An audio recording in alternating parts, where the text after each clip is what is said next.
Olá a todos.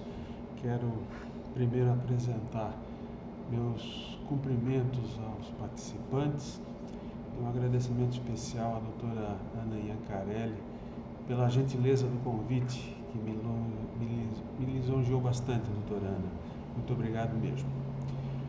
Eu vou tentar ser o mais breve possível e prometo que vou tentar respeitar o prazo que me foi disponibilizado para a fala. Eu vou tentar compartimentalizar minhas considerações para que eu chegue no menor tempo possível às minhas conclusões finais.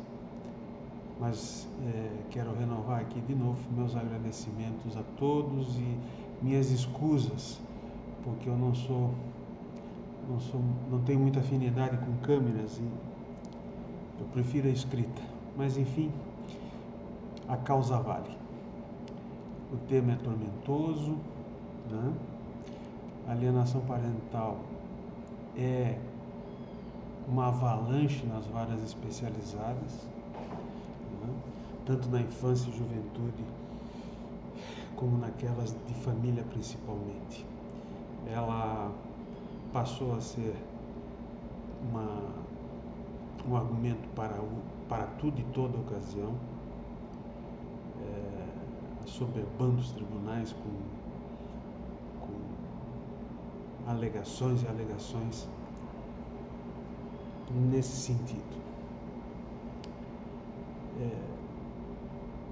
Evidentemente que a intenção de defender os direitos da criança e do adolescente que estão envolvidos nestes litígios de pais, né, por conta de divórcios, questões de pensão, guardas, etc. Se essa mesmo foi a intenção, ou seria a intenção, eu, por exemplo, não resistiria à sua arguição, porque eu sempre me preocupei muito mais com as crianças e os adolescentes do que com os adultos. Eu aqui vou dizer para vocês que eu dediquei mais de 20 anos de minha carreira na jurisdição da infância e juventude e da família, de onde estou afastado há pouco mais de 2, 3 anos. E eu tive uma imersão maior no tema quando passei pela comarca de São Bento do Sul, aqui em Santa Catarina, onde vivenciei várias experiências que até então eu não tinha vivenciado. E comecei então a também observar com mais acuidade tudo aquilo que cercava a jurisdição, né? Fui desenvolvendo trabalho com vários apoios, especialmente das equipes sociais forenses, né? Assistentes sociais, psicólogos, e que me foram fazendo ver algumas coisas que chamavam a atenção. E a alienação parental foi uma delas. Hoje, já há algum tempo analisando assim com mais qualificação, né? A alienação parental, aliás, é a mais grave de tudo que eu percebi nessa jurisdição. Primeiro, ela não tem base científica nenhuma, né? O Dr. Richard Gardner, que foi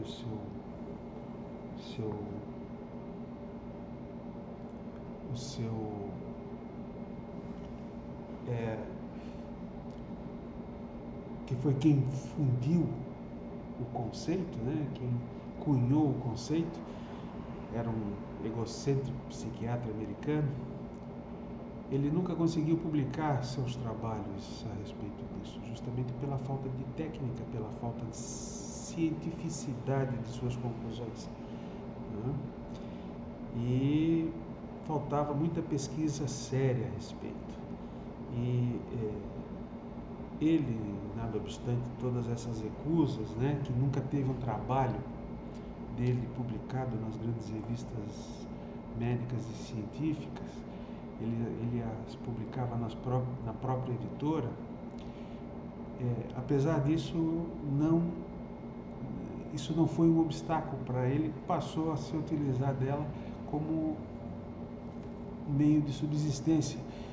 Ele, na verdade, comercializou essa ideia, a científica e fundada. Fez fortuna como testemunha técnica nos Estados Unidos e quando ele afirmava e reafirmava que as mães, sempre elas, e só elas praticamente, induziam os filhos a repudiarem o pai por conta do divórcio, por exemplo, né? O que acabava prejudicando o convívio entre eles. E nessas ocasiões ele sempre opinava invariavelmente para que a custódia fosse invertida, como forma de reprogramar emocionalmente o filho e uma espécie de castigo à mãe. Em verdade, era isso que ele pregava. Ele era uma pessoa bastante sensível, defendia exclusivamente os homens, né? Com esses depoimentos técnicos, era defensor da pedofilia e o incesto que ele afirmava seriam situações naturais, atividade sexual humana. Acabou se suicidando, deixou esse rastro de males e desastrosas atuações que contaminaram inclusive aqui o Brasil, né? Alienação parental, por isso, para mim sempre foi uma fraude, além de misógina. E misógina porque, na mais das vezes, na ruptura da vida conjugal, é com a mãe que os filhos permanecem. Logo, são só elas que acabam respondendo por esse tipo de acusação. Eu, nesse tempo que passei, não me recordo mesmo de ter visto que um pai tenha sido acusado de alienador. Para mim sempre foi o inverso, pelo menos nos meus casos, né? Nesse tempo todo. E a partir de 2010, quando a alienação parental surgiu no Brasil como uma legislação.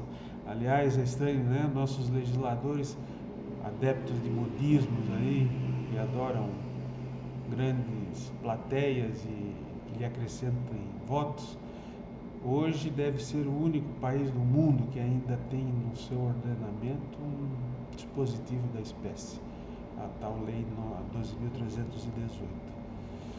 E como eu disse para vocês, ela acabou tomando ares de absoluta e cega obediência. Passou a ser tratada como alienação parental por conta disso, passou a ser tratada como uma síndrome perigosa que afasta a convivência dos pais,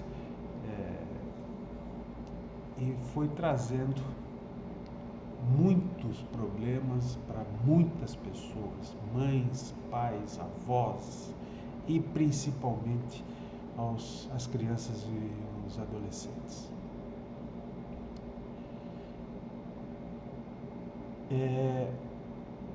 Essa legislação, por isso eu entendo que não pode prevalecer.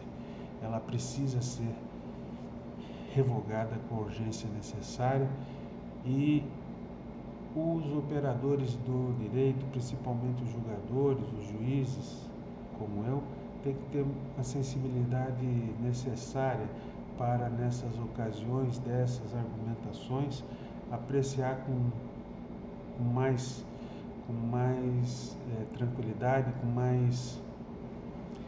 mais interpretação das circunstâncias que secundam todo o episódio, a fim de que a gente não, a pretexto de cumprir a lei, afinal ela existe, né, acabe entregando ou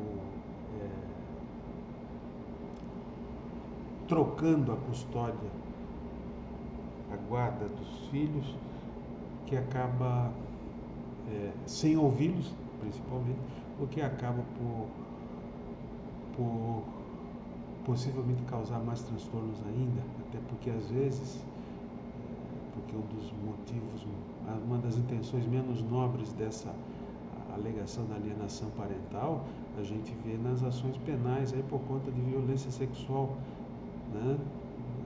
Onde os pais acusados de de crime sexual contra os filhos também usam da alienação parental como forma de tentar desacreditar o depoimento tanto da mãe quanto da vítima, né, do filho, do menor, para se levar da acusação de prática de crime sexual.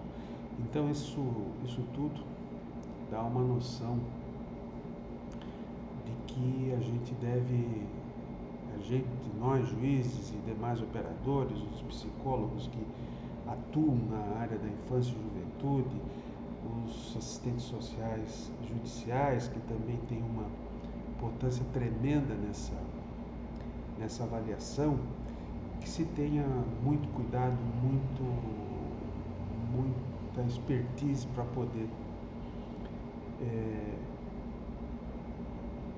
poder proteger as crianças e os adolescentes. Eu espero sinceramente que nós tenhamos condição de em breve revogarmos esse dispositivo que tanto mal tem causado nos tribunais e as famílias principalmente. Eu espero sinceramente que no Brasil não precisemos da experiência vivenciada pelo povo mexicano, quando uma família inteira se suicidou porque um dos filhos abusados pelo pai, com base na alienação parental, foi dado em custódia ao próprio abusador. E somente depois desse negro episódio, a legislação lá da alienação parental vigente no México acabou sendo revogada. Eu espero sinceramente que a Lei 12.318/2010 seja incontinente revogada para que se restabeleça novamente o interesse maior que deve ser preservado nessa questão, que é das crianças e dos adolescentes envolvidos nesses litígios familiares. Muito obrigado pela atenção dispensada. Boa noite.